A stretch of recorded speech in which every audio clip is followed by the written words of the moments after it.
What is going on tonight? What's going on tonight? What's going on tonight? Welcome everybody once again to the Big Time Show podcast that is being seen and heard live as we speak on Podbean, the original home of the podcast, on the Spotlight Sports Network, the home of the podcast, and oh my goodness, on Twitter, on YouTube, on Twitch, on the Big Time Show YouTube channel, as well as the Spotlight Sports Network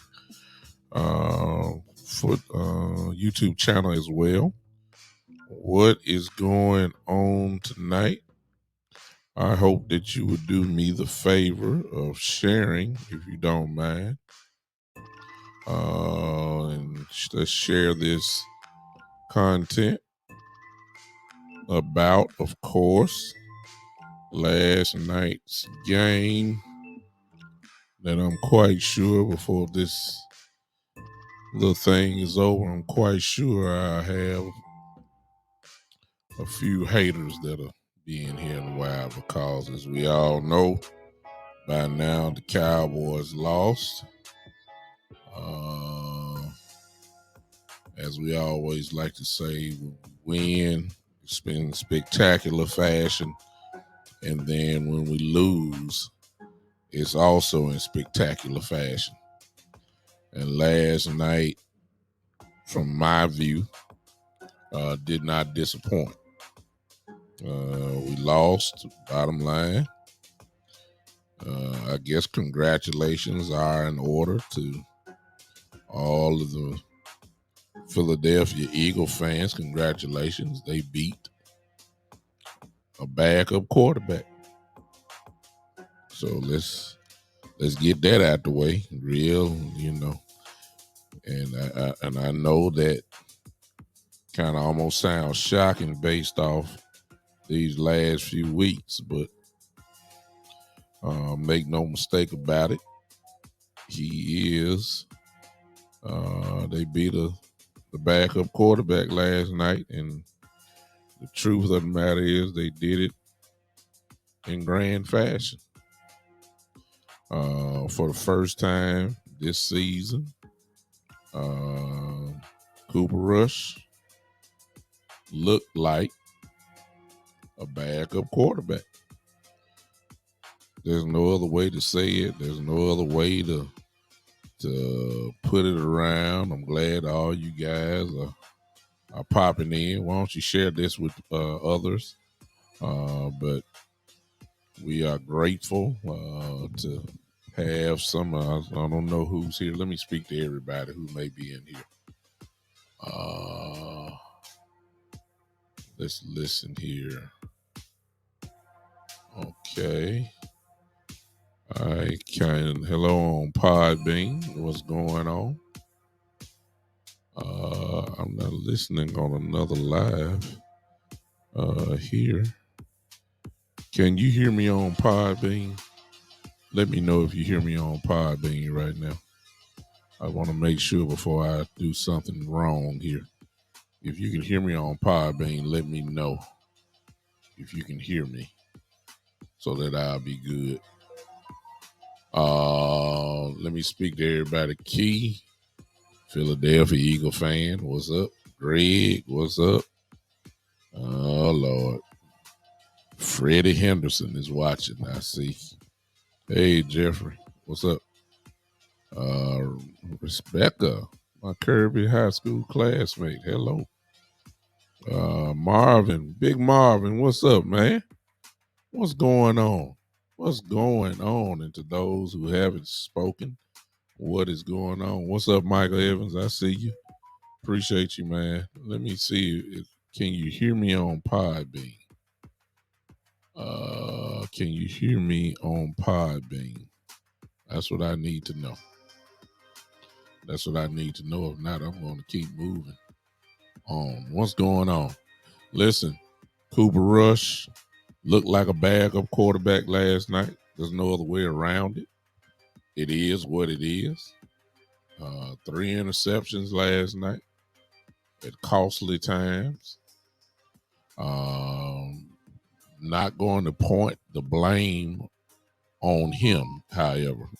I don't even want to trick y'all like that. Cooper Rush, we found out last night that Cinderella came home last night. The honeymoon came to a screeching halt last night. No doubt about it. It came to a screeching halt last night. Hey, Auntie, I see Carrion on here. Auntie, what's up? It's amazing how quick the narrative can change so fast. And now the people that were swearing up and down that Cooper Rush should be the starter over Dak Prescott now understand what a lot of us were saying before. No knock against Cooper Rush. No knock against his playing. I have nothing bad to say about Cooper Rush because he did his job. If you remember when Dak went down, everybody said, a lot of Cowboy fans said that it was all over. This season was done. That was the narrative. That was the prediction. And because of our defense and because of the play, the solid play of Cooper Rush, that was not the case. We didn't lose a game until last night. And now, supposedly, Dak Prescott is on his way back. And he takes back over in good shape. Cooper Rush does have a lot to do with that. So I don't even want to make it seem like I'm coming down on Rush because I'm not. I'm just going by last night. The problem with Cooper Rush is this. There's film out on him now. And when you have film out on you, teams kind of learn what you do, what you like, and they game plan against things that you like and make you do other things. And so he was thrown into coverage last night, few picks, a batted ball in there, threw into tight coverage. One pick, the other pick was straight to the guy, the Slay. Another pick was because he got hit. And he lost the ball. The ball flooded in the air, and it just goes down as another interception. But that was at the beginning. Kudos to Cooper Rush because in the second half, he fought back. So, and I'll get into that in just a second. I'll get into that in just a second. He fought back. He was a big part of that. The rhythm came. The momentum changed. Cooper Rush was a big part of that. The defense was a big part of that. I give credit where credit is due. It could have gotten much uglier than what it was in the first half, but the Cowboys fought back. chopped the lead down to 3 points actually, and then Philly scored another touchdown, long drive. That pretty much was the game. So Philly it did, you know, put it this way, I'm not scared of Philly. They didn't do anything last night for me to be scared at all, to be honest with you. Jalen Hurts did not light it up. He just played solid, which is all what he had to do last night. That's what the game called for him to be solid. He didn't have to be spectacular last night, which he was not. But he didn't have to be because the Cowboys dug a small, a big hole, and you know, it was kind of hard. The Cowboys are not built with Cooper Rush or Dak Prescott, to be honest with you. We're not built to come back from 20-0. That's not how this team is built. We're not explosive enough to be coming back from 20. We're a grinded out football team. Our job is try to keep the games close, play good defense, and then take over. We're not built to come back from shootouts. So I'm not knocking Rush, even though he had the 3 picks. I'm not knocking him because he's the one that was helping us out to get us back in the game. Not scared of Philly at all. They can be beat. And before I get to my finger pointing, however, because I do got a couple fingers to point. Oh, ain't no doubt about that. The defense, first of all, they was on the field too long. I don't care how great your defense is. If they're on the field the whole game, which they were, we got destroyed in time of possession last night. Totally annihilated. We didn't, you're going to be tired. There's no question about that.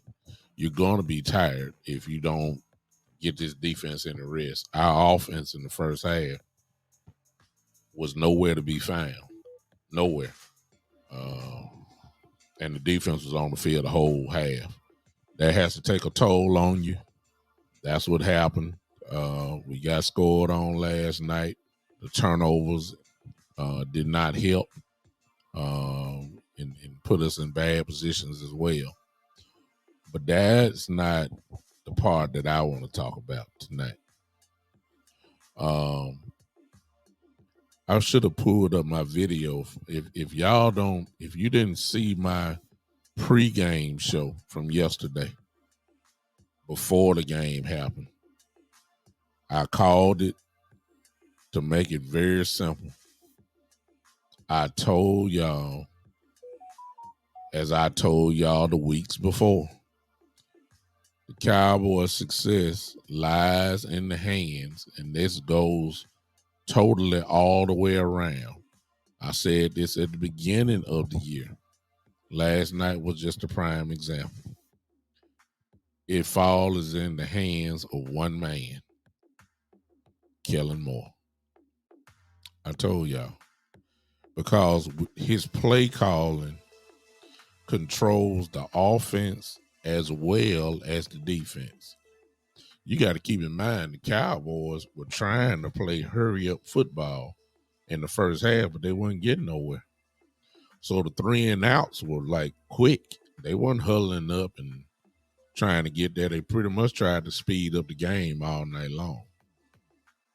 And if you're not moving, you're not getting first downs, you just defense, as soon as they sit down and go get a drink of water, they coming right back out. Because you punting the ball, or you supposedly punting the ball. So last night, what we got, and maybe it's because we were down 20-0. Kellen Moore at the first half totally forgot about the running game. There were only 10 carries. 10 carries, I believe, combined. I believe if I'm right, for running the football, which was our formula. I've always told y'all, and I'm not going to get hype about it because I've been telling y'all, I don't trust Kellen Moore, and he proved it again last night to me by not running the ball. He tried to turn Rush into somebody that he's not, and you paid the price for it. That was in the first half. The second half, you didn't really have a choice. So what he did in the second half, because I got to give more credit, was that he began to run the ball. Okay. When he began to run the ball, things opened up. For the first time, he found some toys. He started throwing the tight ends. Wasn't worried about trying to get the ball outside. Jake Ferguson and Hendershot had good games yesterday. They finally started throwing to the tight ends. Cooper Rush got in a nice rhythm. Lamb caught a couple of them, and we started cooking a little bit. So I got to give the same way I talked about him for messing up. I have to give him the same amount of credit for getting the stuff together. They made the adjustment. I give him credit for that. But we couldn't get over the hump.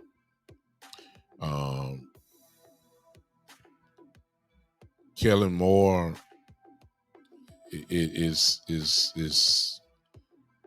such a problem for me. I've been telling y'all, and I just can't say it, because I almost sound like a broken record. I knew that sooner or later, the real Kellen Moore would show up, and it happened last night.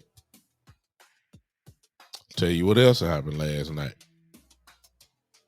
It's the same things over and over again. Penalties. Good God. 10 penalties for 72 yards or something like that. You're not going to win. You got 3 turnovers, 3 interceptions, 10 penalties. I mean, you're not going to win. I don't care who you are. We lost in time of possession. We lost in the turnover department, and we lost in penalties. You're not going to win. I don't care who you are. You're not going to win if that's the case. That's what happened last night. In other words, when you have those type of statistics, please name me the team that can overcome that. You can't overcome it. So I'm not shocked by the way the ball game was going that we couldn't get over the hump. Let me just point my second finger. If you remember the San Francisco 49er playoff game, you remember how flat we came out. You also remember Coach McCarthy saying that the people look nervous and all that kind of stuff. I don't think our guys look nervous. We just came out flat, and the Cowboys cannot come out flat.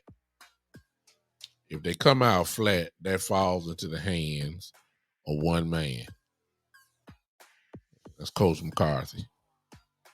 One of the reasons why the Eagles put points on the board is because of bad game management decisions. Sound familiar, don't it? Sound like last year, don't it? It came back to haunt us again.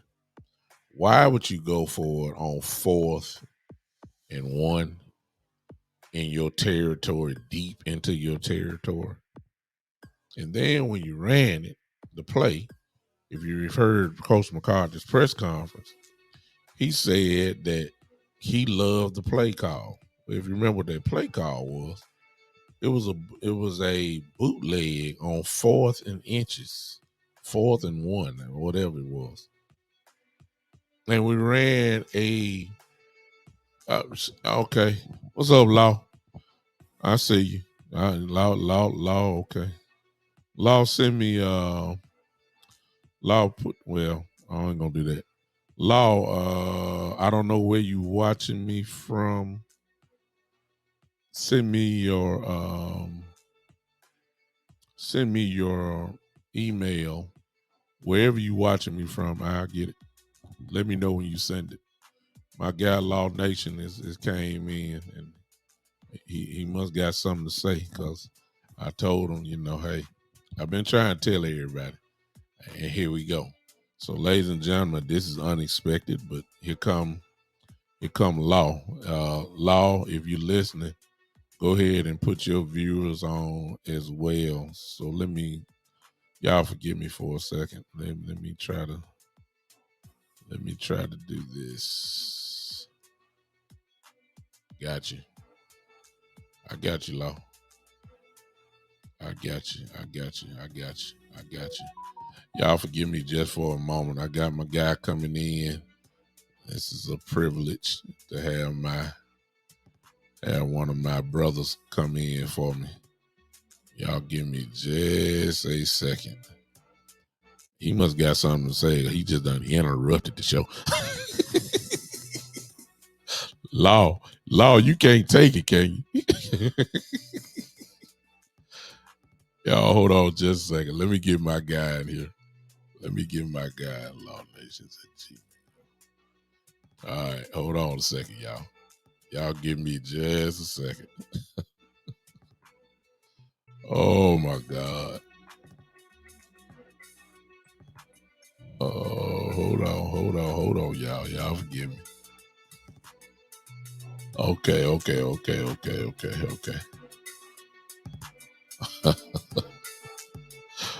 Law, for you to be doing this, I already know you finna come in dropping bombs. I already know. I already know. I'm subject to just let you have the show. Hold on, Law. All right, Law. Look on your email. I see when you come in. But Kellen Moore is let me get back to Coach McCarthy. Coach McCarthy is this game management stuff. He's just having problem with, and I understand analytics are involved in this thing, but sometimes you got to have some common sense. And I'm having a hard time understanding why. And ladies and gentlemen, my brother is here. Let me set him up. My brother is here. Yes, indeed. And it's a privilege and an honor to have one of the best in the game to just share the screen with. And I know he done put out at least 3 videos a day. At least minimum 3. Y'all welcome. Yes, everybody know who he is. The one and the only Law Nation. My guy. Here he is. And I'm privileged to have him here. I don't even know why you popped in, Law, but I'm courteous to my guests. Just go on and say what you got to say. Hey. Well, I just wanted to jump in and talk, man, football with you and get it from your opinion, your thoughts. I know you already asked me to join before, and I was like, okay, just need to figure out time. And I said, why not? Yeah. And I hit you up, so it's good. I'm good that I'm here, man. Can you hear me? I can hear you quite well. You know, you got top-notch equipment. You know how it goes. I appreciate you, man. Law. You already know how it goes. Since we just chopping it up. I was going in. I already spoke about Kellen Moore. Okay. All right. Mm-hmm. I kind of said, well, I lit him up for the first half. Right. But in fairness to him, I had to give him credit for the second half because he came out and he made the adjustments. It was obvious. What I saw was that he ran the ball, which he didn't do in the first half. Right. But then he found a new toy, which was the tight ends. Mm-hmm. And that's something that we didn't feature. Instead of trying to go outside all the time, throwing to the tight ends opened it up for him and got rushing a nice little rhythm there in the second half. Mm-hmm. Go ahead and talk to me if you saw what I saw on that. Well, I think that they try to do too much. I think that the philosophy should have been keeping it comfortable. Play complementary football. We don't need Cooper Rush throwing the ball 30 to 38 times a game. And at least at this point, we got the full picture of the Dallas Cowboys philosophy, not the inverse of the philosophy not working. Because before this game or before last game, they were saying that Cooper Rush was Joe Montana. The media. Yeah. He was the second coming of Dan Marino. I was like, no, where do they see this from? Yeah. He's a backup quarterback. His backup quarterback. Yeah. Complementary football. Run to open up the pass. Yeah. But what happened? You can't make this up. Yeah. Well, what happened? What happened is they started to say to themselves, we on this roll. We can win it our way. We don't need to win it the philosophy way. And they got hit across the head with it, in my opinion. Yeah. So I've always said, just, Kellen is going to show up. The real Kellen Moore. We got a small preview, in my view, and I'll talk about that a little bit later, of what's going to happen. So I think me and you kind of saw. Well, talk about the first half. Okay. I what I was saying, it looked like, if you heard Coach McCarthy's press conference, he was saying that we wanted to get into a tempo, right, and wanted to speed the game up. I thought that the adjustment should have been slow it down, because your offense ain't going nowhere, and my defense is out here for the entire first half, because we weren't doing absolutely nothing. And I was kind of upset that, hello, can y'all slow this game down? Don't y'all see what's going on? My defense getting tired. And talk to me if you kind of vibed off that in the first half. Yeah, the first half, I look at it like, okay, Kellen Moore, what are you thinking? We opened up that series and that drive with these things in mind. Yeah. On the first play, we went for first yard, what we got 8 yards off of it. Yeah. And everything that we kind of talked about Kellen Moore, what he need to do, he did the inverse. Like, dog, how you gonna open up with a run? It's second and 2, and you get back in shotgun. Why you getting killed? Yeah. That should have been the possibilities there to actually sit back and say, all right, now it's time for me to showcase to the world that I'm matching physicality. Yeah. I'm going to bring physicality to the table by running it again. But they went shotgun. And it was not like the offensive line weren't moving these guys. They were moving them. I mean, they were punishing them guys. I just don't understand that. Talk to me about and that's where you jumped in on the chat. I call the bad game management. I was done when Coach McCarthy went forward on 4th and 1, and then had the nerve to say in the press conference that he was good with the call. It was 4th and 1, and you ran a bootleg? I mean, good Lord of mercy. I mean, come on now. 4th and 1. They're moving the guys. You can you can move the guys. I like what you did, Law. There you go. You did good. Well, I'm in there. Yeah. I just saw. I'm looking at you. Wrong. Oh, my bad. No. Go ahead. You did good. The wrong one on. No, you right. I'm gonna turn it on now. Give me 1 second. I was looking for the same thing, but I'm saying, like, there we go. Turn that on. Okay. I'm this one on. There we go. Go ahead. There we go. I'm looking at. Now we choose. Yeah, I'm looking like, hello, like 4th and 1, and the positioning where we were. Didn't we just give away points? I mean, all the momentum, I didn't understand. And this is the same thing that has gotten Coach McCarthy, in my view, in trouble because of not only late game management calls, but in-game management calls early. And that was a blow to us. It took us out of it. I didn't understand that call. Well, the 4th and inches. First and foremost, Why even put your stress on the team like that? Yeah, exactly. The first thing the Cowboys should have done was literally look back at that and said, all right, what we're going to do is not do that. What we're going to do is challenge that. Yeah. And if the aficionados say, hey, his elbow was down, are we talking about the same play, right? With Yeah. CeeDee Lamb? Yeah. They should have at least challenged it, right? And Yeah. if they said no, and if it's 4th and inches, I would look to my offensive lineman and say, hey, this is what we fought for all offseason.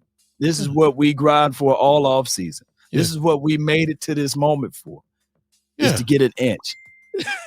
And that would have really embraced everything. Yeah. I don't quite. Hey, everybody. What's up, all the Law Nation people? I see y'all popping in. What's going on? Jumping in there now. Yeah, they jumping on in. Your folks coming on in. But listen, I didn't understand that part. Right.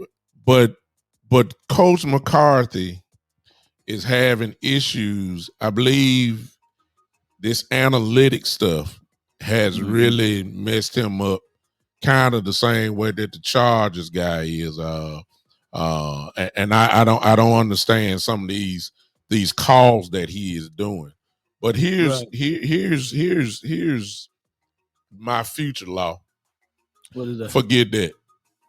I'm scared now because I got a feeling that last night was a preview of what's getting ready to come. I don't trust Kellen Moore. I believe he's going to get incredibly excited to have Dak Prescott back on the center. And we're getting ready to go back and do exactly what we're used to, which is throwing the football like crazy. And Kellen Moore is going to catch an amnesia pill. And he is going to forget what brought him to the dance. He's just going to get excited about it. I mean, let's be honest. Other than the Ram game, Cooper Rush was still throwing 30 times a game. See what I'm saying? And we were running. It was balanced. But I just know what Dak is going to do. And let's throw in this little caveat as well. If we remember last year, Dak has the power, as he should, to change plays at the line of scrimmage. And he got excited when he saw one-on-one coverage. Well, that's what he's going to see again this year. Now, I know Cooper's not there and, and Cedric Wilson not there, but I just get this strange feeling that Dak is going to try to air it out. I just don't believe that Ezekiel Elliott is going to get no more than 14, 15 carries a game and Pollard to have about 6 or 7, the same thing. I'm scared of Kellen Moore. I really am. I'm scared of him. Talk to me. Kellen Moore lack of experience should bring alarms to everyone. But I can tell everybody that there's 2 things that he should take away from this. If you take away this game that we just played against the Eagles, the second half version, right before we, had the kickoff, if we take away that part of it, and if we play like that, then I think it's winnable. Yeah. But if we play like we played for the first half, his philosophy and his procedures of throwing the ball, being pass happy, we're not going to win. Yeah. And I don't care what the Cowboys nation will say about the quarterback under center or about the wide receiver that's running routes. You got to play complementary football. Yeah. You got to feed this defense the right way. You can't give the short field. You got to play the field. And if Kellen Moore just get out of whatever he's thinking about of throwing the ball, even with Dak when he comes back. Yeah. And if he look at this thing and say, hey, we're looking to play a long game. Yeah. Play the field. You got a hell of a punt kicker who can flip the field. And on the inverse side, you got a guy like a Cavante Turpin that can stretch the field for you if you get them to be 3 and out. Yeah. You got to start playing that version of the game versus, hey, everything is now on the quarterback. Yeah. I I don't know, Law. I've been saying it for look. I've been saying it for the last 3 years, and if y'all been following me, whoever following me, y'all already know. This is what I've been saying about Kellen, and I just believe that he's going to revert to who he is as a play caller, and what we're trying to make him be is really just not in him. Not him. It's just not him. He's a pinball machine, crackerjack, Madden 23, play caller that has been spoiled by the talent that he's had that talent was so good that it overrides the bad play calling that he did. Right. And this year, unfortunately, we're not as talented. And I don't think and I guess I got to see it before I may be jumping the gun, but I don't think I am. But we just have to see. But I just got a feeling that he's going to give Dak the ball and say, "Let's go to work." If we doing this well with Cooper, then we're gonna do well with Dak there. And I believe he's right. You're right. Let me say this. Two teams that we can look at and say they're doing it right. Far as minimum, like I'm not trying to give them all of the success, but we can see that they're playing to the strength of their players. And somebody mentioned that. Brian Daboll. He may get coach of the year on how he's playing to the strength of his team. It's not like Danny Jones is playing out of his mind, right? Yeah. But what he's doing is I'm going to make it comfortable for him. We're going to run the ball. We're going to set things up. Hey, we paid all of that money because just last year around this time and the year before that, Saquon Barkley was looking like he was washed, even though he was hurt. I know it's not his fault, right? Mm-hmm. But now look at Saquon Barkley. He is the heart and soul of that team. You can't even name me the wide receivers the Giants got, right? Exactly. Now, granted, the Giants pulled out a win yesterday, but that's what teams figure out with coaching. You figure out putting things in comfortable situations for your said player. And the case in point, Sirianni, I'm not trying to give the Eagles any love here, but I just got to tell you guys. Yeah. They are playing to the strength of Jalen Hurts.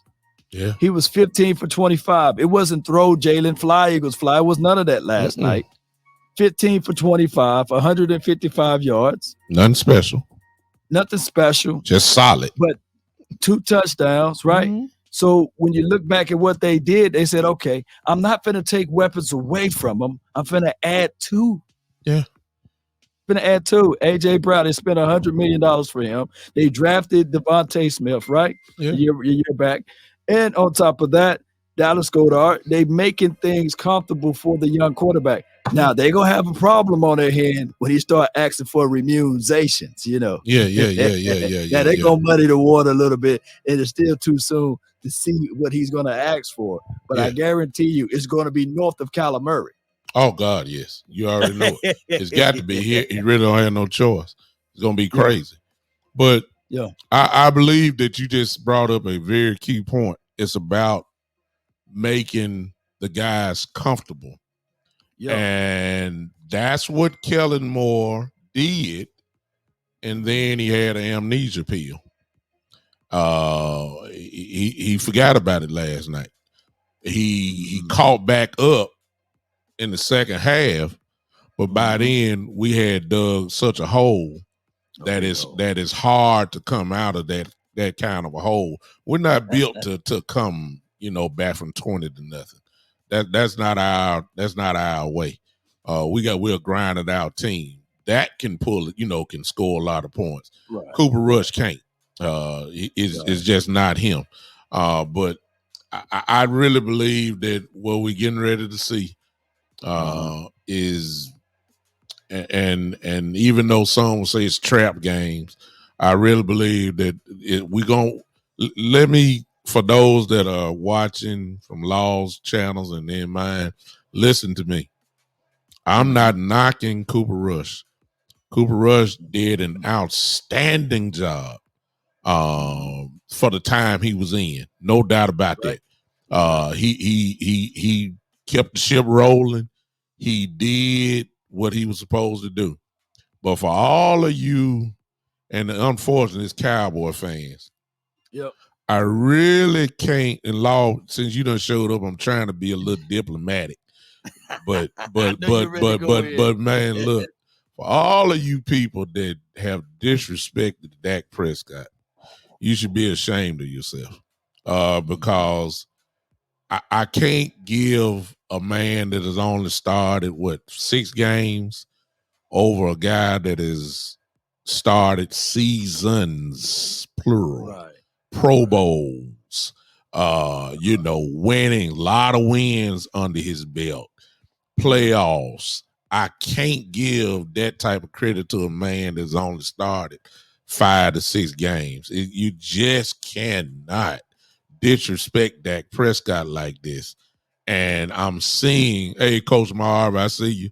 I see Coach Marv, the coach is in the building. I just can't understand why we did that. But the same folks, Law, I'm quite sure you done watched it. The same folks that done said keep Rush as a starter, now all of a sudden are saying bring Dak back. Just that quick. You know what I'm saying? Because you know that teams have started to see a certain thing is called film. And now film is on Rush. And if you notice, it started going down and down and down. Now they've caught up with him a little bit. Talk to me, Law, about that. Well, people are knee jerk, right? And I see how people, people will ride with you long as you're winning, right? I even the good man, he fed over 2,000 people, man. There you go. And bread, you know what I'm saying? Talk. But when it was time to take them in, them 2,000 people like, you know what? I don't know, man. You know what I'm saying? Yeah. It was only a few that was at the cross with him when he was getting nailed to the cross. And them 2,000 people could have came up there to pull him up off the cross, but they wasn't willing to do that. Now, when Dak Prescott was rolling, everybody was with him, right? Yeah. And Dak Prescott played 86 games. That's a lot of games. It's a lot of games. Ladies and gentlemen. A lot of touchdowns. And what people were saying, that the 4 games and now the 5th game, but now it's 6 games collectively that Cooper Rush played. He's 5-1. They was willing to hedge their bet that Cooper Rush was better than Dak Prescott. So based upon the tangible evidence that they saw. But when I was trying to tell people the philosophy and the formula, if they stick to running the ball, make it one-on-one to the outside. Yeah. It's a great proven system that you can win out of. Yeah. But they wanted style points. Style makes fights with Dak. Yeah. And they were saying that, hey, he can't do this. He don't deserve Carson Wentz money. You guys remember that? He don't deserve to get paid like Jared Goff. Yeah. They had every angle to take money out of the man hand.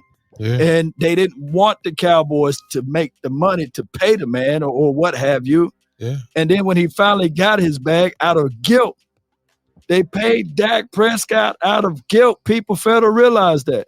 Not because they wanted to. In 2020, they were seeing like, oh, if you put defense behind this dude, maybe, just maybe, he would beat somebody, right? Yeah. They only guilted paying him.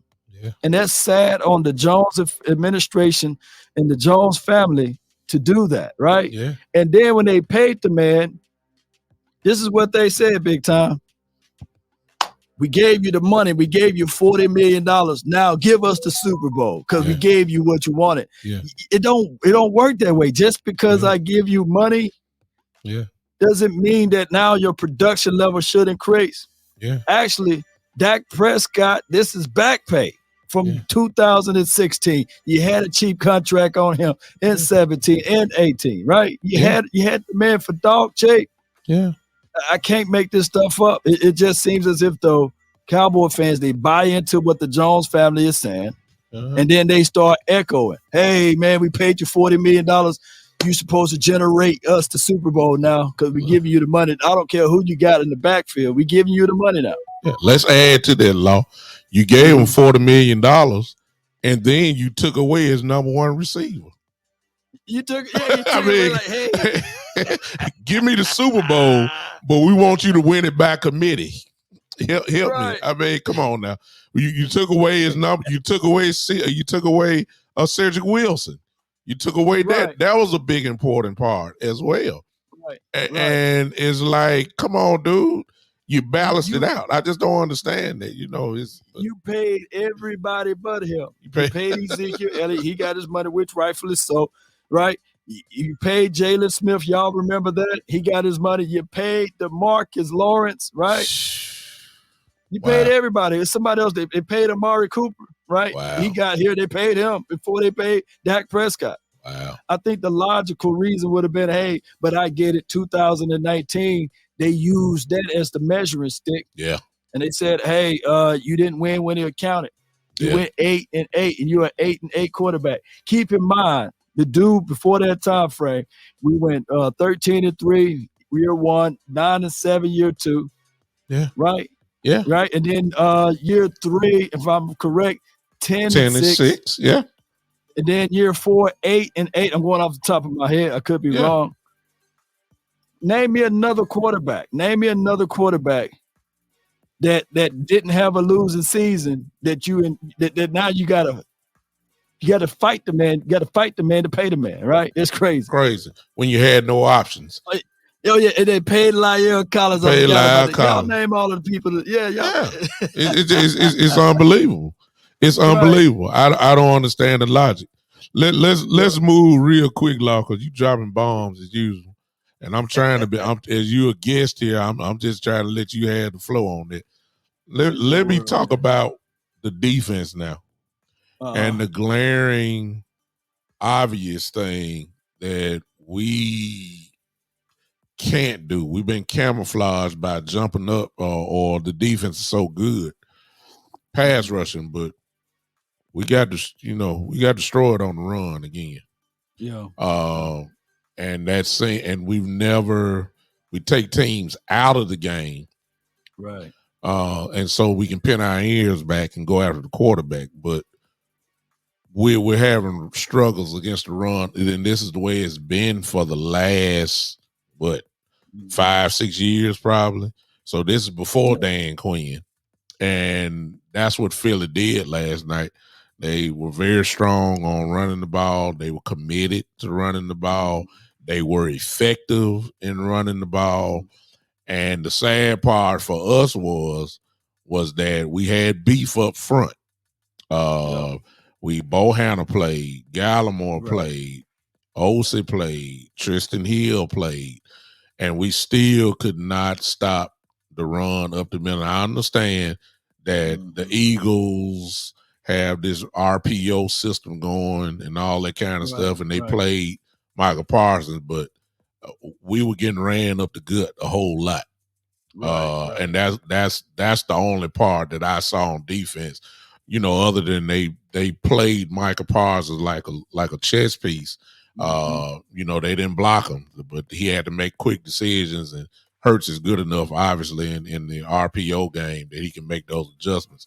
But we can't stop the run, Law. What's the problem?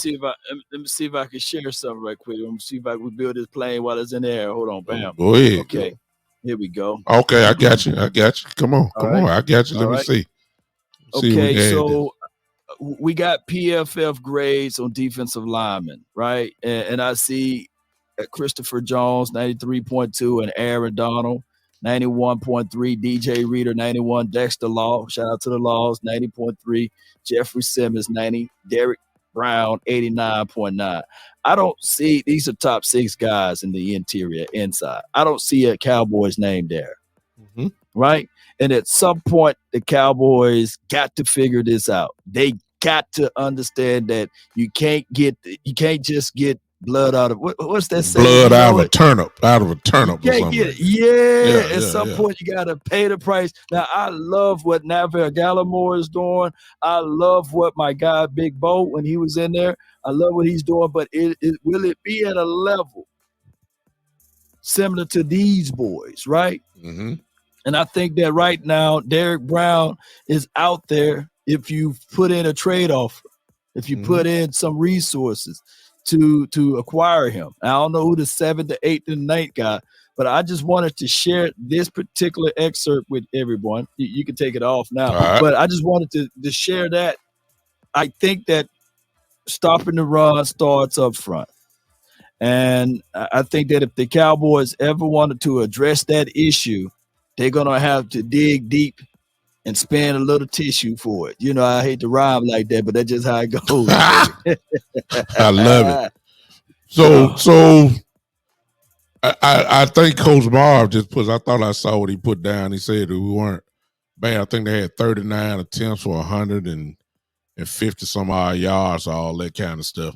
I think what it was that made it just look bad, to be honest with you, was we couldn't make the stop when we needed last night. That's for the first time we just couldn't. That long drive when we cut it to 3, we had several attempts on third down. I think we had 3 third down conversions that we just couldn't stop on that night. And it could have been that them guys were just tired. They had been on the field for God knows how long time.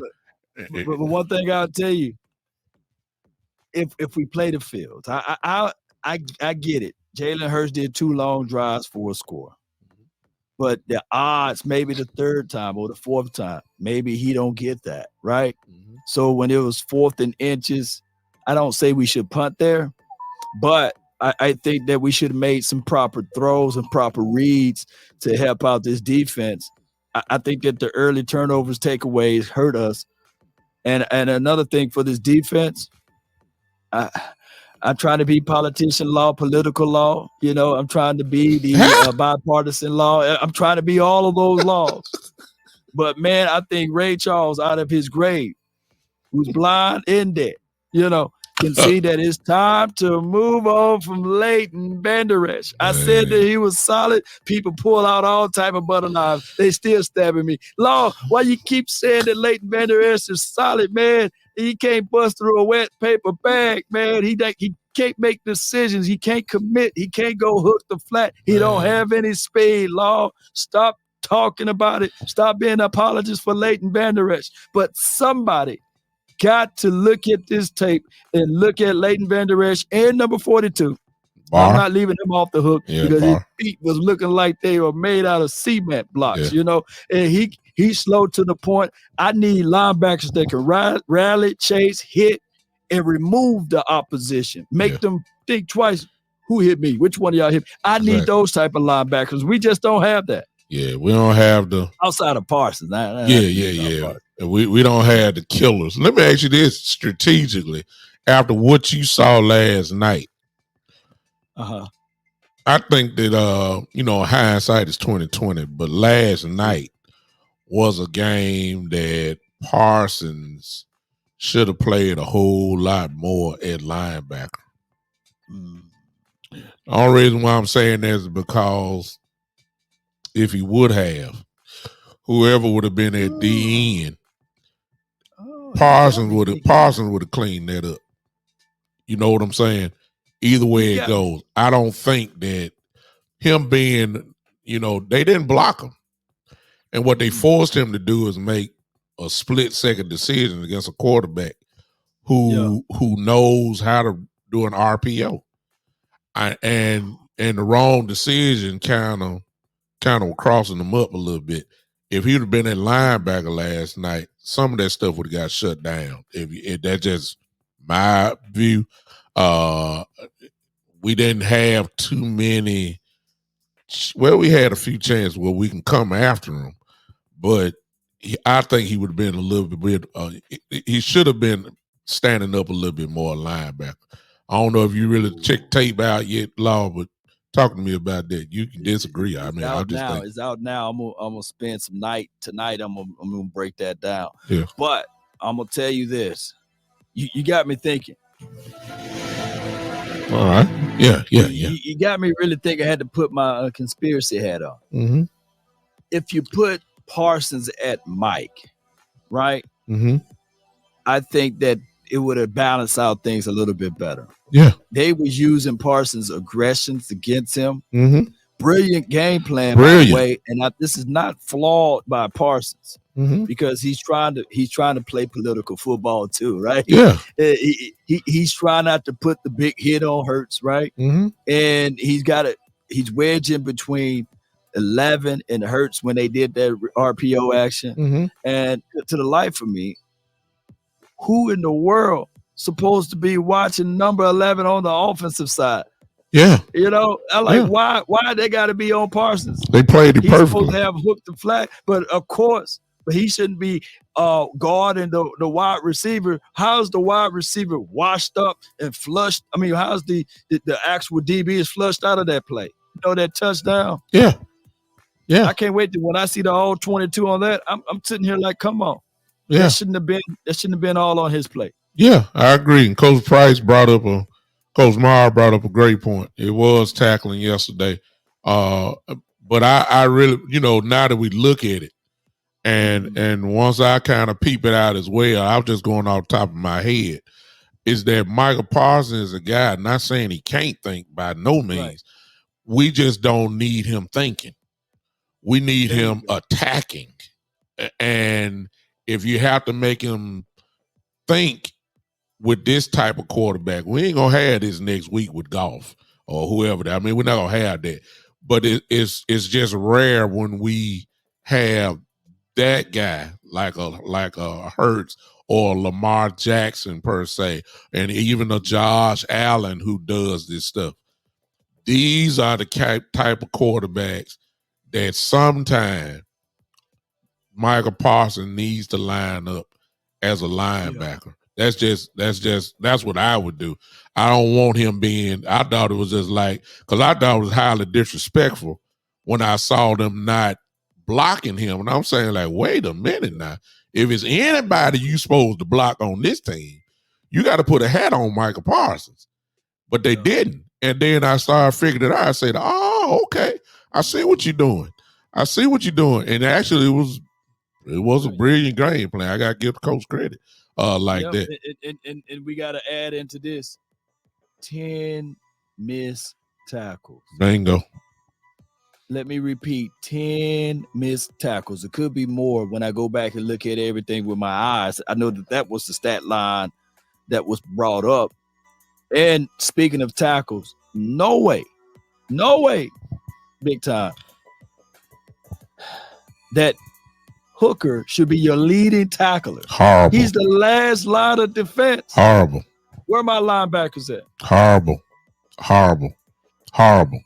And I'm I maybe you know more than I know, Law. Because I know you spend time at camp, and I know you know probably a little bit more than I do.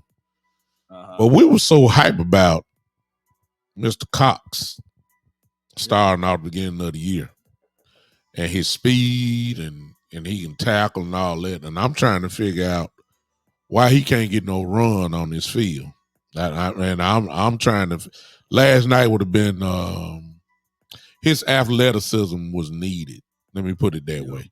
And I don't know if it's because of respect to Barr, because it's I don't know if it's out of respect for Barr, and of course they're trying to get their money out of LVE.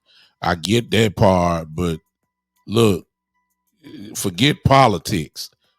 Please put some people in that are hungry, number one, gonna deliver a blow like you was talking about, Law. And I just don't understand why he's just limited so far to special teams. I don't know. Maybe you can help me out on that. I don't know.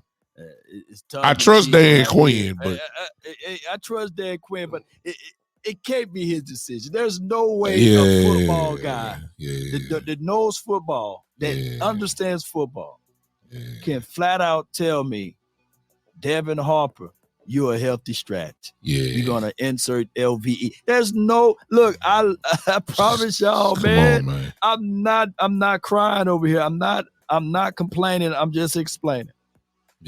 Harper is a guy that's reckless abandonment. No, He is calculated. He will come down and field. He got quick speed. He's a 4.4 guy. He's fast. That's Devin Harper, right? That's number 50 for those who don't know. Yeah. He can go sideline to sideline. He's that dude, right? Yeah. On the other thing, when you look at this tape of the linebackers, I think that right now they're looking at it like they love Anthony Barr's mind of the game. And I think that Anthony Barr is a bridge guy for Jabril Cox. Mm-hmm. And we play so much big nickel that they're keeping my guy J-Ron Kearse down inside. Yeah. Which also eliminates opportunity and chances for Jabril Cox to get out there on the field. Yeah. I got a chance, Boss Cowboy. We was out there at Cowboys Experience event. Shout out to Cowboys Experience. We had a chance to talk a little bit on Jabril Cox. And Jabril Cox said to us that he would love to play a certain position for the Cowboys. I'm not going to mention it. Yeah. But keep that in mind, what I just said, and maybe y'all can tie in the lines. Yeah. We need these young guys to be out there on the field, though. Exactly. And, also, big time. Mm-hmm. If you pull up any tape from Fresno State all the way into now training camp and beyond, and you pull up any career tape of Jordan Lewis, yeah, you will literally see that kid, Dayron Bland, he brings pain, he got physical, and he's a 4.4 guy. I think he's a low 4.4 guy, close to a 4.3 guy. There's no way you don't give that kid chances and opportunities to be out there on the field. There's no way. Cowboys are doing a disservice of having Jordan Lewis out there. Just no way. There's no. I can't make this stuff up. Yeah, I can't make this stuff up. There's no way that you can sit there and tell me that Jordan Lewis is better. There's no way. Yeah, I've always said for years, Law, and to all your viewers, and of course my viewers know what I always been saying. Loyalty is the silent killer of the Dallas Cowboys.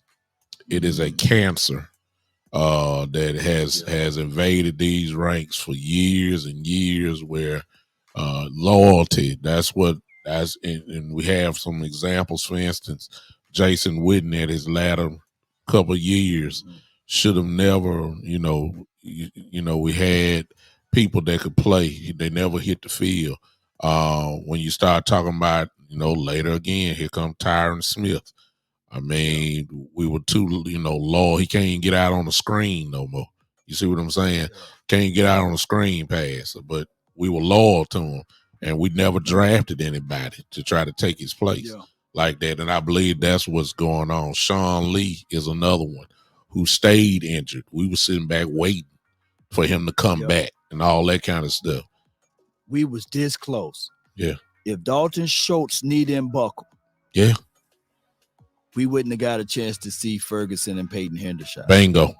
And now that you see them, the question is, you know what I'm saying? I don't think it should be any question. The Ferguson is good. I'm not knocking Dalton. That's one of Dak's guys. But it's obvious these kids can play. So, it is what it is. Which leads to this, Law, and I ain't going to keep you long because I don't know what else you got to do. Are y'all coming on tonight? No. We go y'all live tomorrow. On Tuesday nights. Tomorrow, okay. Okay. Well, let me ask you this, since we this is my final. I ain't talking about Philly no more. I just said they beat a backup quarterback. You know what I'm saying? They beat a backup quarterback who looked like one last night. And God bless them. They should have won. I mean, when you get 3 interceptions, and you win in time of possession, and you got some bad play calling. You're supposed to win. So they did it. Yep. Now the captain is coming back. Number one, do you think he should? Go ahead. He's medically cleared. You know how they come out and make sure they put he's medically cleared to practice Wednesday. like what the world he was doing all last week, throwing the ball and everything. So I get it. We want to play the con game. He said that they may have a closed practice Wednesday. I get it, right? So Dak Prescott, he'll go through a ramp-up stage. Wednesday, Thursday, Friday, the determination of the decision will be on the table whether or not he will start against the Lions. If Dak Prescott is healthy, then he needs to be out there on the field. I get what people are saying.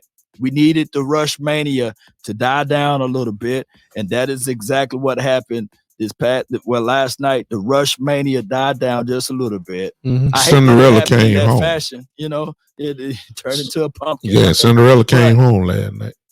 Came home, and it'll be Dak Prescott's show. But what I want the Cowboys to focus on, regardless of who the quarterback is, how we played last night is not the winning formula. Bingo. Let me ask you this. When you say healthy, and I think this is going to be one of the $1 million questions, let's define healthy from your view. What do you consider healthy? We already know he's not 100%. We know that. Right. I mean, there's nothing wrong with the thumb. If you guys saw the game before it started, we just didn't know the extent of the surgery. But if you remember, they showed his thumb was right here is where the surgery was. And the lady said that he has 7 screws in his thumb right there. So it's almost like they had to attach this part back to it. And I don't know, Law. I know he's not 100% healthy. There's no way. Right. But what do you consider healthy? Give me a percentage-wise. Let me put a disclaimer out there. I'm not a medical doctor, not a medical professional, right? And I'm not giving anybody no medical advice or anything like that. Shout out to my Facebook watchers, and my YouTube people and everybody around the world. Let me ask you this. If yesterday was the Super Bowl. He playing. He playing on yes or no? He's playing. He's playing. He playing. No question about it. Right. No question about it. So every game is important. I get it. This is a division rivalry game. The Eagles red hot with their defense, number 6 defense in the NFL, maybe now all the way down to number 2 or number 1 defense after last night. But the offensive line stood tall and they held up. Not one sack was allowed last night, right? Mm-hmm. And if they had the philosophy with the mindset of running the ball, shoot. I mean, it would be a no-brainer. I've seen him fling the ball around. So my ideal of a player being healthy, I think midway through the season, nobody's healthy. Everybody's dealing with something. Yeah. Everybody dealing with nicks and knacks somewhere around their body at this point. Yeah. So I think that the Cowboys, talking about medically cleared, meaning that everything shapes out, that he should be able to take impact or hit on said thumb. Yeah. The crazy thing about it, big time, is this right here. I may not be a medical professional. Yeah, I may not be a medical doctor, but I ain't no fool. Yeah. Ain't no way what he did last night. His body didn't rejuvenate and healed enough for him to be ready on Wednesday.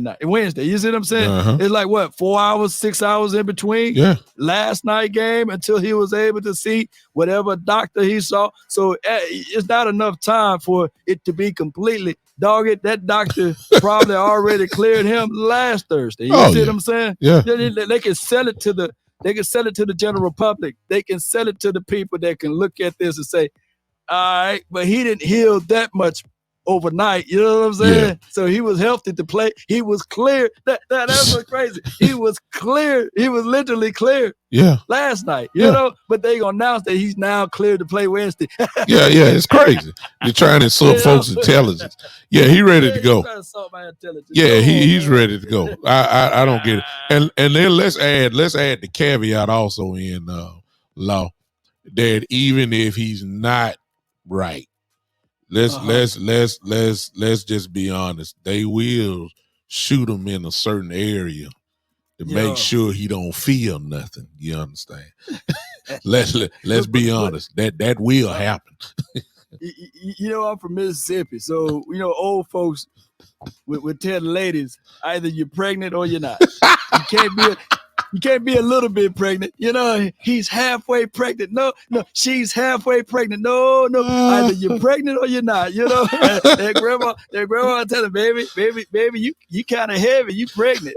I had a dream last night. Saw some fishes. You pregnant. Yeah. So based off that, what it's kind of hard to gauge, as I said before, Kellen Moore, but what are you expecting from Dak against Detroit? All right.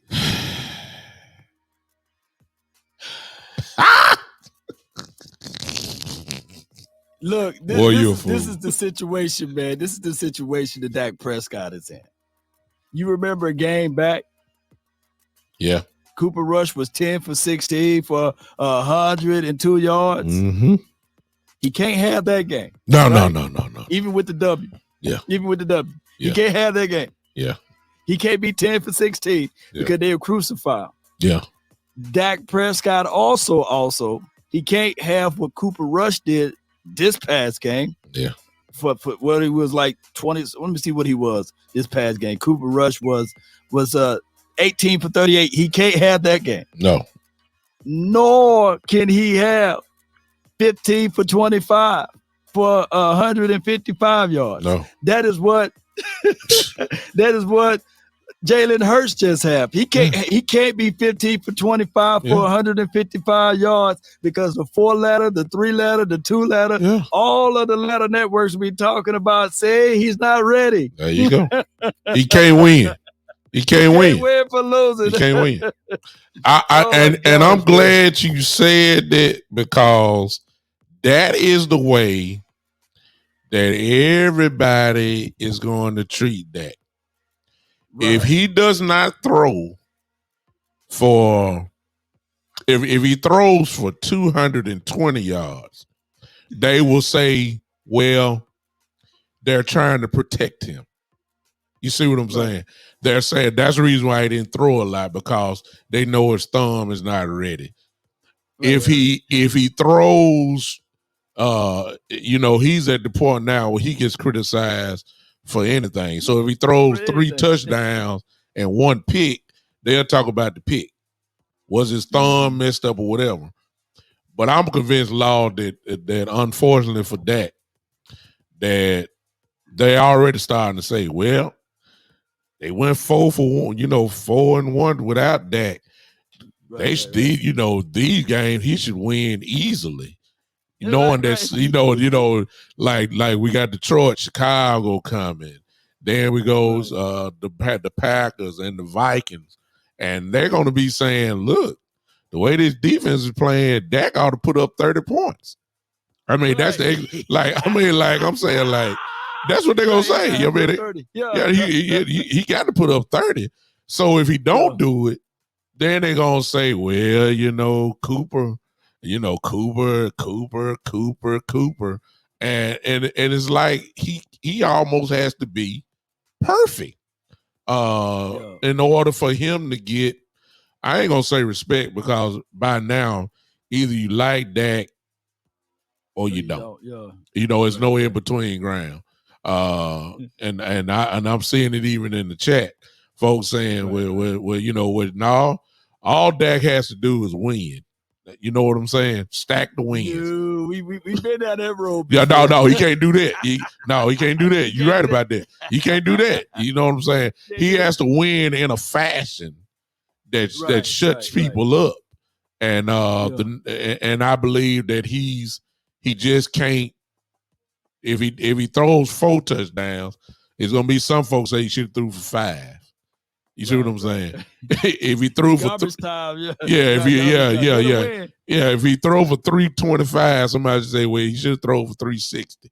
So you can't, you just can't do right. So my position is that it just need to come in. Hopefully, Kellen Moore. It's really not about that. It's really about Kellen Moore and his play calling. Yeah. If we can dominate running the ball like we were, or at least stay committed. That's the key word. Committed to the running game. Then we can. I see you. I see you, Law. I'm going to pull it up now. So if we can stay committed, then we'll begin the season. Let me know you want me to throw it up, Law. You go ahead, pull it up. You had to pull that thing up. All right, so this Dak Prescott 2019 season, right?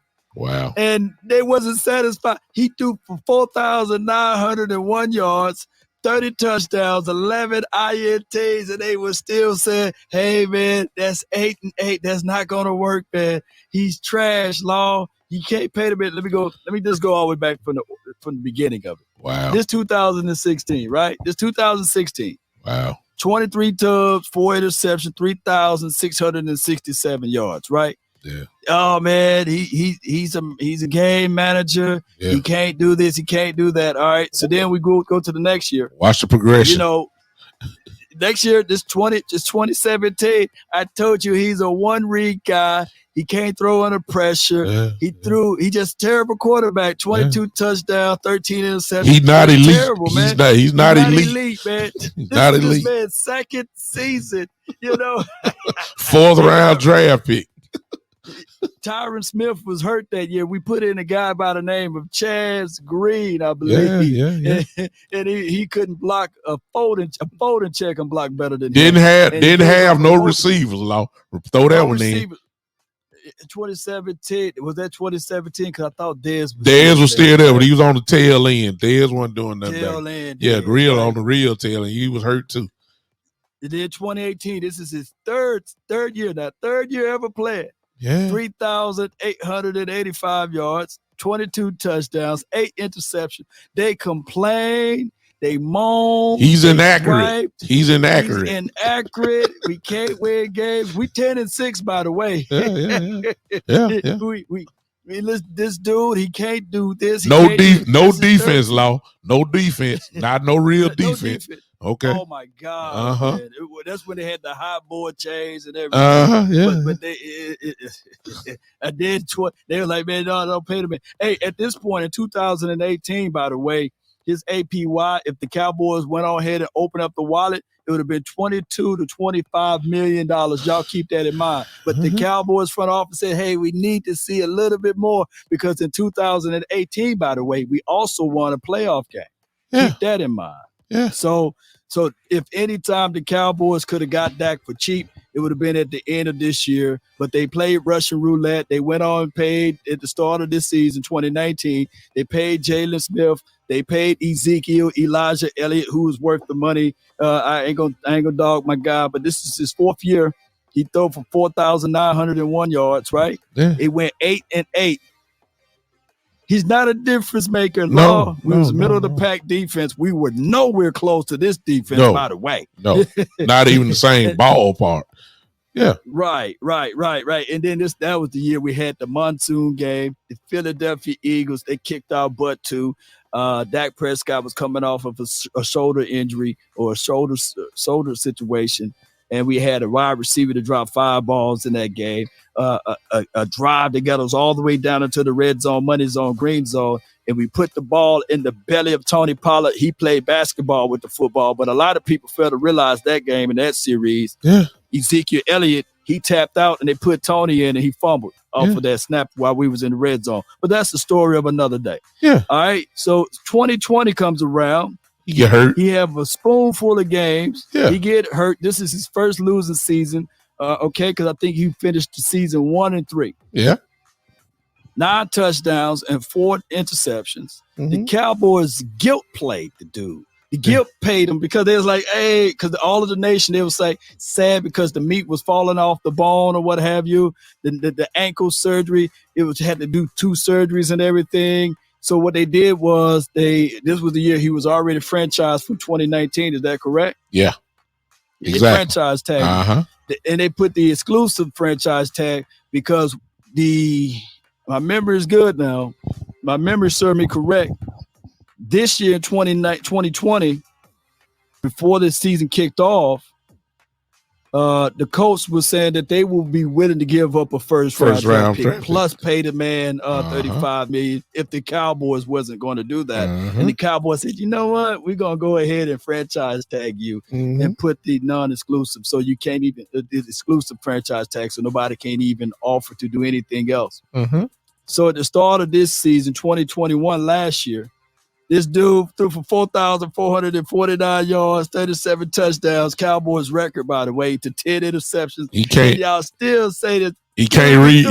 He can't read a defense. You know? He can't read. Yeah, that's what they said. They still say it. Oh my God, he inaccurate. They said this dude can't read. He can't read. So now we 2022. That was his first game. Yeah, 1 interception is terrible. It's terrible. Yeah. And now they want to base these two games. The San Francisco 49ers game, which he was horrible in. I would tell you guys that. That was his first playoff game that he was terrible in as far as numbers. And they basing off the Buccaneers game. That's all you got. That's who he is right here. I can't make this stuff up. You see that comment? Right there, Law, that I put up there. But I ain't gonna do that because see, we like our content on Facebook, and if we start talking about that, then y'all, somebody gonna report us and all that kind of stuff. So I leave you that alone. You understand? You see that comment there? Let me take you down there. I don't know if you see it there, but I see, you saw what he said. The real reason why I don't like that. I'll let y'all figure that out. I ain't gonna say it, understand. But he's coming back, y'all. So and we need him. We do. Right. Let's be realistic. And we need him. We're a better football team with him than Cooper Rush leading us. And there's not a knock against Rush. It's just that we got a Pro Bowl quarterback that without a doubt is a top 10, whatever you want to say, top 12, whatever you want to say. He's one of the upper tier quarterbacks in the league. We're better with him, and I'll take my chances with him rather than going through another week with Rush, like that, because I know what's going to happen with Dak. Right. Some of this stuff that a lot of defense were doing will not do, because they do respect that. You see what I'm saying? You can't blitz them all the time. You might can do Rush like that. You can't do Dak like that. And that's just true. Well, what I want to see is I want to see the quarters defense being reintroduced, right? Yeah. Whereas they dropped 6 and 7 DBs, they stopped doing that. They gave Cooper a little too high looks, right, on certain downs this past game, but they didn't stay in that. They kind of loaded the box and said, "Hey, man, it's 1-on-1 to the outside." Beat us. Yeah. Beat us, and he couldn't do that on a consistent level. Yeah. Dak, I want you guys to go back. They stopped playing Dak like that in 2018. They stopped playing him like that in 2018 with the single high safety, load the box. Yeah. Blitzing him and all of that. No. Yeah. At 19 and as well as 2020 and the pieces of that in 2021, they always drop people in coverage. So the basis of what I think Law and I are on the same page.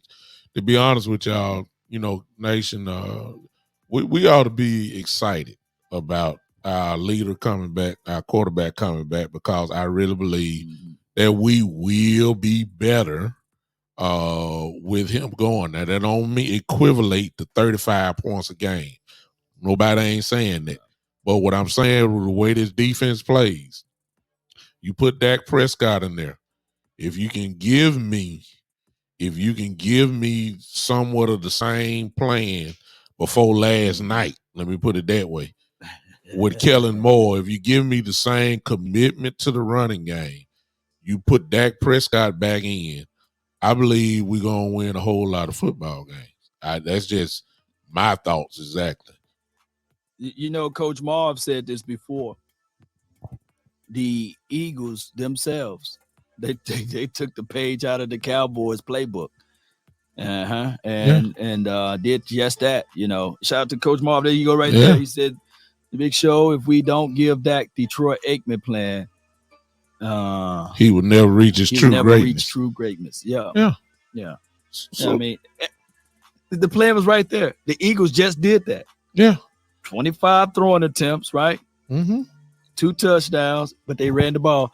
Somebody put down how many times the Eagles ran the ball. I believe it was 39, Law. I believe it was 39 attempts. 39 times. I believe it was. It speaks for itself. Speak for itself. I mean, you do that to play defense, you're gonna win a lot of games like that. Time of possession. Yeah. So it was real easy, y'all. I let my brother's Law. I'm sorry. Jeffrey just told me it was 38 times they ran last night. 38 times. I mean, come on now. That's a lot of runs. I'm gonna let my guys Law and OC and Boss and Big Game, let those guys give y'all the final word on tomorrow as they wrap up this game. But as for me and my show, because I they beat a backup quarterback. I'm done with it. I'm on my way to Detroit because I'm on my way to Detroit, and it's gonna be what it's gonna be. I believe that we're gonna be a whole lot better. I think the Cowboys gonna be a house of fire coming up Sunday. I believe the Detroit Lions are in trouble. No question, and we ain't looking towards Chicago. I don't want to hear about no trap game. These guys gonna be ready to play on Sunday. I guarantee that because they're hearing the narrative, they're hearing all this trash talk, and I believe they're gonna be ready to get back out there and go to work. So I say the Detroit Lions are in trouble Sunday. I think we're gonna beat them in convincing fashion. I don't care what the line is. I just think they're gonna be so juiced up to play. And then the return of Dak coming in, that's going to be a big motivation too. So I'm expecting us to rip a knothole in Detroit easily. Yeah. I'm looking forward to that. And I think that we have to somewhat be excited about that. I know the Cooper rush is over. The rush hour it should be over. Cinderella has come home. We the penalties is we just gonna have to live with it, y'all. There was some bad obvious penalties. The pre-snap penalties, Fowler jumping offside, the quarterback sneak. Go ahead, Law. I'm sorry. Yeah, 10 penalties, man. You can't win. You can't win. On the nose guard, we lining up offside. The holding penalties came to bite us again. Shout out to Tyler Smith. He's learning on the fly. He went against Graham last night. That pass that Cooper ball got flooded in the air. That's because Graham got to him. Tyler couldn't hold it. Couldn't block him on that play. Couldn't anchor in. Couldn't get it. Yeah, he just wrapped around him and nailed him, and that cost the play. So he's learning on the fly. Previous to that, he was playing pretty good. He just got caught on that one gigantic play that could look like it was going to be a touchdown, without a doubt. But these are things that just we're learning on the fly. I believe we're going to get better and better and better. And I just think we're going to win. Now, that's my optimism for the next, at least for Detroit game. I'm interested to see what Kellen Moore is going to do when Dak comes back. Is his eyes going to light up like a Christmas tree and say, oh, boy, we throwing 45 times? Or is he going to go ahead and do what he's been doing? Feature Ezekiel Elliott and Tony Pollard. Man, they need to feature the run game. Yeah. And to complement this thing, complement the defense. Defense needs some rest, man. It's just hard. Defense can't do it all. And we play that way, we'll win this game against the Detroit. But it's not a guaranteed victory, man. No. You still gotta play football and sound. You gotta like Coach Marv said, you got to be better on the sideline, right? You got to also be better with your decision makings on going for it. Yeah. Play to your strength of your team. You know, sometimes playing the field, it seems as a cheap way out, but kicking a punt kick, flipping the field the other way, thousands of things can happen. A muff punt, you know, can bounce in your favor. The dude can be running and then he fumbles the ball, right? Yeah. And they got to drive 70, 80 yards down the field versus giving them a short field for 40-yard drives. There are more plays in the playbook on the short end of the field versus the long end of the field. Yeah. Make it a long night against Detroit. Yeah. Let's play precise. Let's play some football. Yeah, let's play real solid, smart football. Exactly. Right. Which obviously we're capable of because we've seen it. But we've seen it already this season. So all we do is get right back to it. We got a little out of character last night. Time to get back into character. It's not hard to figure out. Yep. Run the football. It's really that simple. Listen. In the words of that, let me fix myself up. Let me fix myself up. Yeah. Yeah. West Coast. Yeah. West Coast. You know, run that ball. You know. Yeah. Run the ball. You know, this is what you got to do. Yeah. Run the ball. This team has to do that without a doubt. And Law, I appreciate you while you styling and profiling like Ric Flair over there. Law to crunk it up. Listen, for those from Law Nation, hey, I don't know, some of y'all may know me, some of you may not. I'm big time. That it's not hard to figure out. All you have to do is the Big Time Show. All you have to do is follow me on Facebook. You see it there on the ticker there going for you. That's all you have to do is I'm Big Time, the Big Time Show. Follow me on Facebook. Follow me on Twitter, as you can see there. Go subscribe to my YouTube page if you don't mind. I would appreciate that so much. All of you guys, of course, y'all know I'm with right now one of the best in the game, no doubt about it. One of the best in the whole industry, respected by a whole lot of people. And anytime you get a guy like this to come on your show is an honor and a privilege. And I appreciate Law for popping in on your brother and jumping in on the show. And I told you guys, I've been telling y'all that I was going to get him eventually. I didn't know it was going to be today, but he came on in for me and I appreciate him. And we're going to try to get him back on my show where we could chop it up again. This was no format. This was just right. It was just chopping it up. This was just chopping it up. And I appreciate all you guys for popping in on that. And of course, one of these days I'm gonna get well, not one of the days. Y'all know Boss has been on my show a couple of times as well. And we're gonna get we're gonna try to do some type of Justice League show.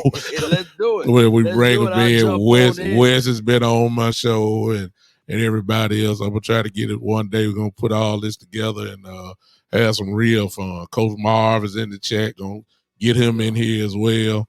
But I listen, Law, I appreciate you, brother, so much for even just popping in. You have an open invite anytime you choose, Doc. Anytime you choose, I don't mind, man.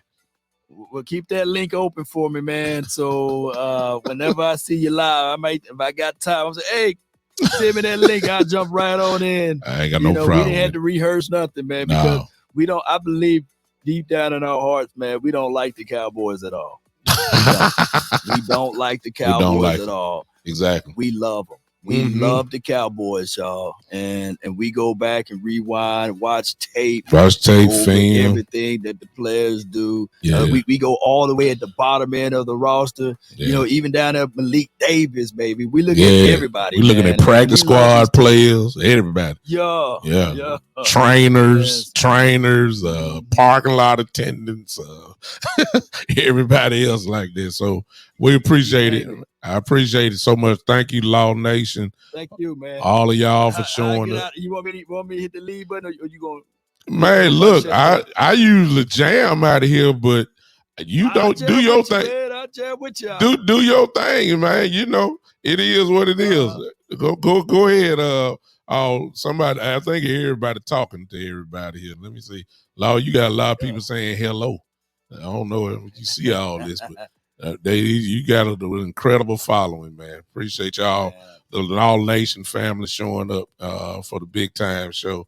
Pretty much that showed up. Listen, this is listen for those that want to do it. Tune in tomorrow night for the final word with Law and Boss and OC and Big Game James tomorrow night. Y'all already know it's gonna be lit on that station on tomorrow night. As for me, I'll see you guys on Saturday at 3 p.m.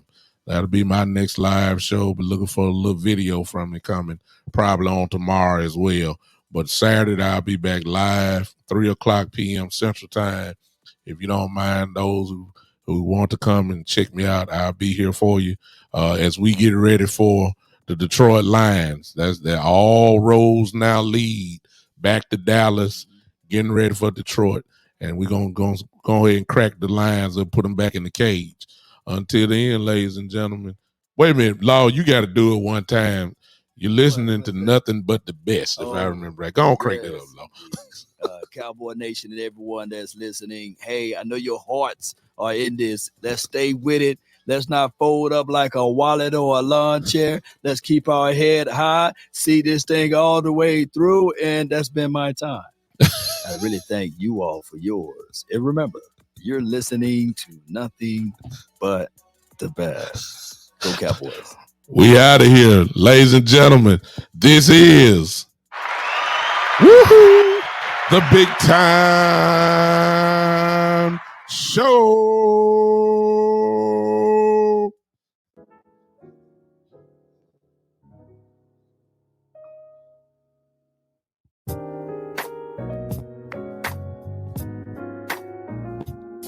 Podbean.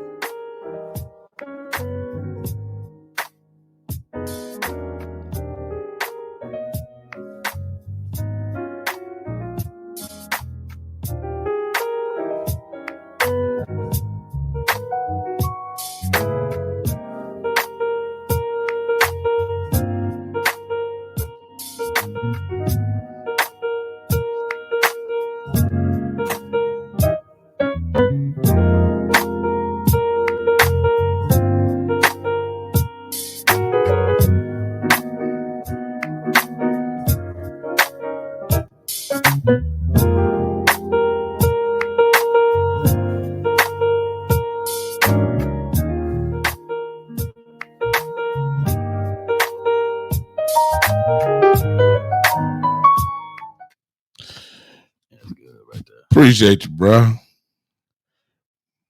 Appreciate you, bro.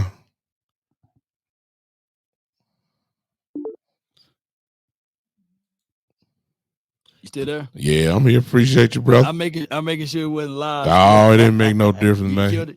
Man, I appreciate you. That was unrehearsed. I appreciate you popping on, man. Yeah. Anytime. Seemed like everybody enjoyed it. We had a good time. Yeah, we did. I'm worried about Kelly Moore, man. Ain't no sense in me lying about it. He's some slaw, man. Kelly Moore some slaw, man. He'll make you drink some yak. You understand? Quick. He would definitely bring forth your strong drink. And worship me, you know. Yeah, like, hey, man. I'm bringing forth everything I can find, man.